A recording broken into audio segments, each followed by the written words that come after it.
And one. Games with Sacramento, always very close. You finish on a 10-1 run, and we'll look at the positives, but I know you won't ignore the fact that their offensive rebounding tonight with 21, they finish a couple of those, could have been a different story. Yeah, that was the one thing that I talked about when we went in just a minute ago. That's not good enough, to allow a team to come in here and dominate us on the glass, especially on that end of the floor. That's not good enough. If we expect to be a good basketball team, one of the things that we talked about doing was being a very good defensive rebounding team, and tonight we weren't. And they were more physical, more aggressive. And the one thing that you get disappointed, from a coach's standpoint, is that guys keep allowing those guys to do those things. You got to hit first and not get hit and driven under the basket and then try to react to the referees. You got to take care of it yourself, and we just did a poor job of doing that. We got lucky and got to win. All right, so you go to the tail end of the game. You go 10-1, defensive alertness and the key stops. And, of course, Chris Paul was off the charts tonight, wins the game for you. Well, again, from the defensive standpoint, they shoot 38%. So our defense was much better. We did a lot of good things. We were more aggressive. But we got to finish it off.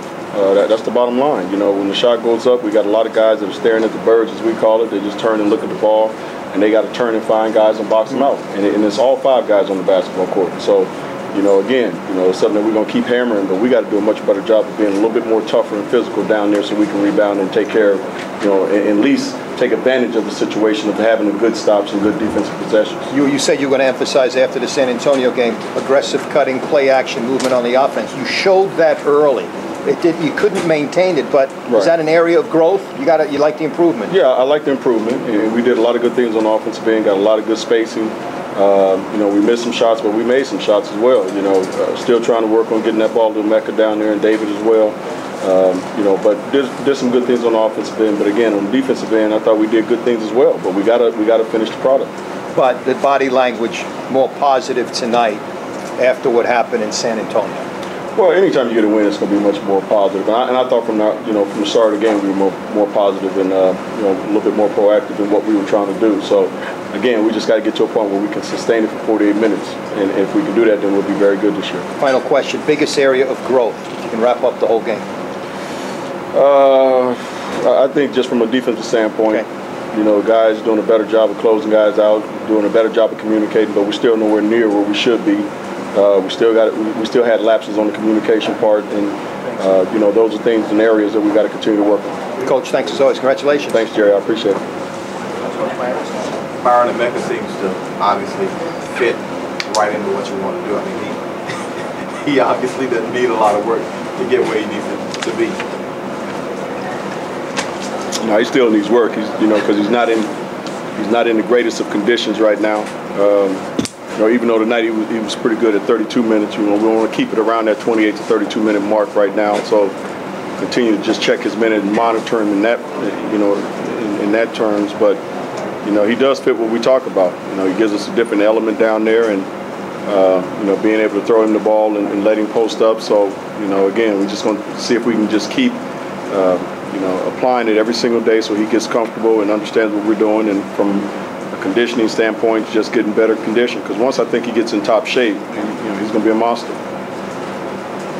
Coach, how did you feel about your team's play in the class today? Say that again? How did you feel about the team's play in the class? It was okay. It was okay. You mean from an offense or defensive standpoint? I guess on both sides. It was okay.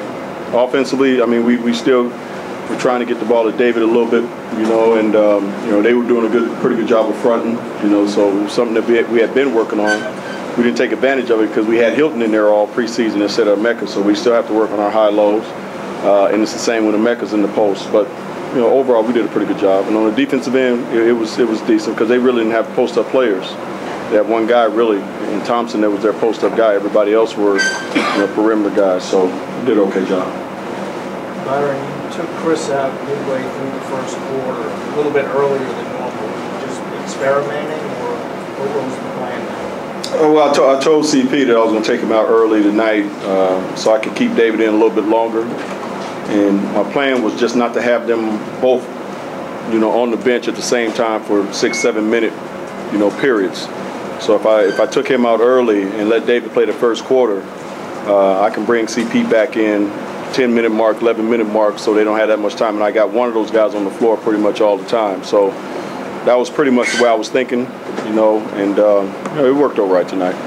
When you say they were more physical, Byron, is that a byproduct of guys figuring each other out, or is that just guys being too passive? No, that's just looking, like I said, basically when I'm talking about more physical, it was when the ball was in the air.